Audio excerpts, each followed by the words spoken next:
Here's a great ICO tip that I'm going to tell you about privately this week.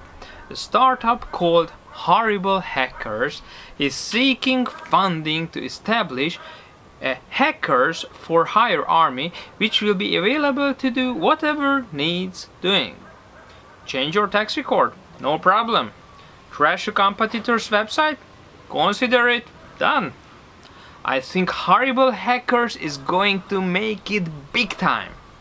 But hold on. Horrible Hackers is just a fiction. I mean, no one would seriously offer such a service, would they? I've been thinking about crypto ethics lately and how our world differs from other forms of business. The blockchain gives us both transparency and secrecy, and although we, as I've written here before, are definitely moving towards more regulated structures, there is still a bit of sense that anything goes. Perhaps an ICO for Horrible Hackers could be a reality. By and large, in the non-virtual world, we can make value judgments about what we buy or buy into. If we don't like the politics or standards of a company, we steer clear of it. It's pretty easy to find out what an enterprise stands for through news articles, the company's own PR and reporting systems, such as shareholder meetings.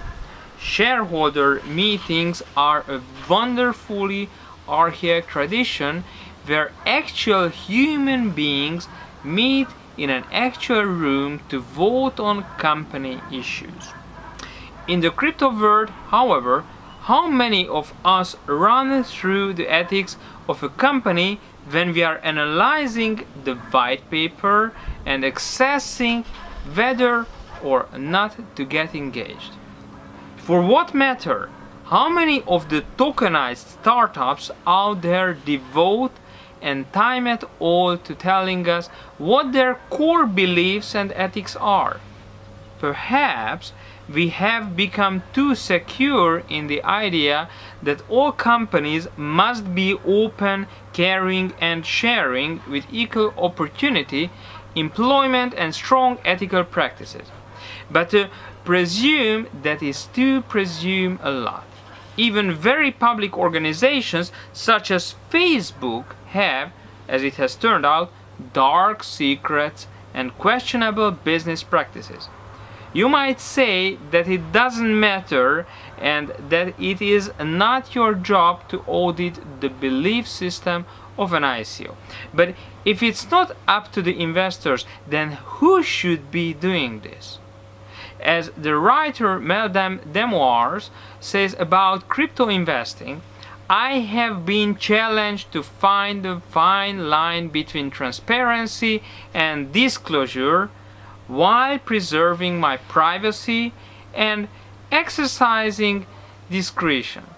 That's a challenge which faces all of us, even if it's not always so obvious as choosing whether or not to invest in Horrible Hackers.